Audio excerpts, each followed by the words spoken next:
যেহেতু আমি quality inspector পদে চাকরিটা নিয়েছি, বডি চেক করতাম শুধু। তাছাড়া আর কোনো কাজের বা কোনো শেখার আগ্রহী ছিল না বা কোনো চিন্তাধারাও ছিল না।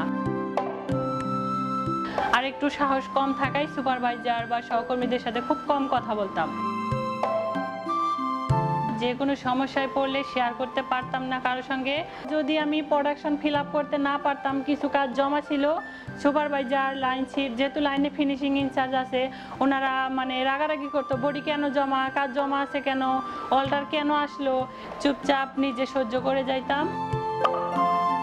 অনেক কাজের প্রেশার থেকে বাসায় যায় একটু ঝামেলা কম বেশি হইতোই, মানে রাগটা একটু আমারই বেশি ছিল, কিছু বললেই রেগে যাইতাম।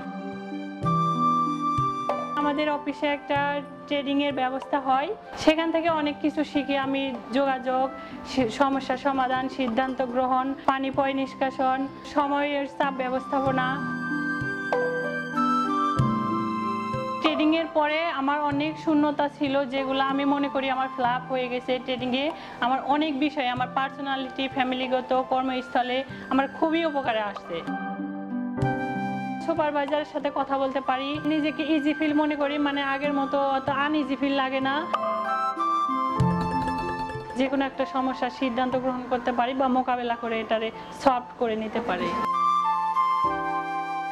ফ্যামিলিতে আগে কম কথা বলা হতো, যোগাযোগটা কম ছিল, সেটা যোগাযোগ করাটা শিখেছি এখানে, যেহেতু যোগাযোগ বিষয়ে একটা ক্লাস ছিল। টাকা যে সঞ্চয় করে রাখবো, আসলে কিভাবে রাখবো, কোথায় রাখবো, সে আমাকে বিশ্বাস পায় না, আমি তাকে বিশ্বাস করি না যে টাকা পয়সার ঝামেলা এত কষ্ট করে ইনকাম করব। কিন্তু এখান থেকে শিখলাম যে আসলে এরকমটা না। পরে আমরা আমার হাজবেন্ডের সাথে আলোচনা করে বাসায় বসে এই বিষয়ে সিদ্ধান্ত নিয়ে আমরা ডিপিএসটা খুলেছি। সবাই আমার অভিজ্ঞতা বা সাহস, কথা বলা সব বিষয় দেখে এখন পাশাপাশি পিসির দায়িত্ব পালন করতেছি। এখন আমি কোয়ালিটি ইন্সপেক্টর পদে আছি। তাছাড়াও আমার সুপারভাইজার হওয়ার বড় একটা স্বপ্ন আছে। আমি ভালো অঙ্কের টাকা জমায় এক সুন্দর একটা বাড়ি করার স্বপ্ন আছে গ্রামে, যে ছেলে সংসার, স্বামী সন্তানের সুন্দরভাবে থাকতে পারে।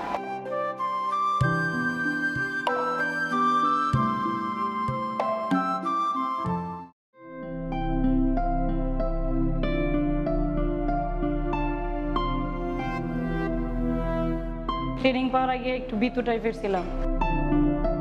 এখন আমি যে কোনো জায়গায়, যে কোনো পরিস্থিতিতে কার্যকরী যে যোগাযোগটা কোথায়, কিভাবে, কখন, কোন পরিস্থিতি করতে হবে, ওইটা আমি জানতে পারছি এবং আমার যোগাযোগটা মোট কথা কার্যকর হয়। সঠিক সিদ্ধান্ত একটা মানুষের সঠিক জায়গায় নিয়ে যেতে পারে। আমি সিদ্ধান্তটা সঠিকভাবে নিতে পারতাম না, কিন্তু ট্রেডিংটার পরে জানতে পারলাম যে একটা মানুষের জীবনের যেহেতু একটা সিদ্ধান্ত একটা গুরুত্বপূর্ণ বিষয়, যে আমি এই সিদ্ধান্তটা নিচ্ছি, এটাই করবো। ছোটখাটো যে কোনো একটা বিষয়, বাসায় গেলে ঘুম হইতো না বা ফ্যাক্টরিতে ঘুম, রিল্যাক্স পাইতাম না, ভিতরে ভিতরে টেনশন ফিল এরকম লাগতো। সময়ের মেনটেনটা করতে পারতাম না, কোন সময় কি করবো ওইটা আমি পারতাম না। দূরে 1 ঘন্টা করছি, 2 ঘন্টা পরে টার্গেট উড়াই দিয়ে দিতাম। কিন্তু এখন এটাই টার্গেট, 1 ঘন্টার কাজ ঘন্টায়, মিনিটের কাজ মিনিট। দিন শেষে আমি আমার কাজটা সাকসেসফুল করার চেষ্টা করি।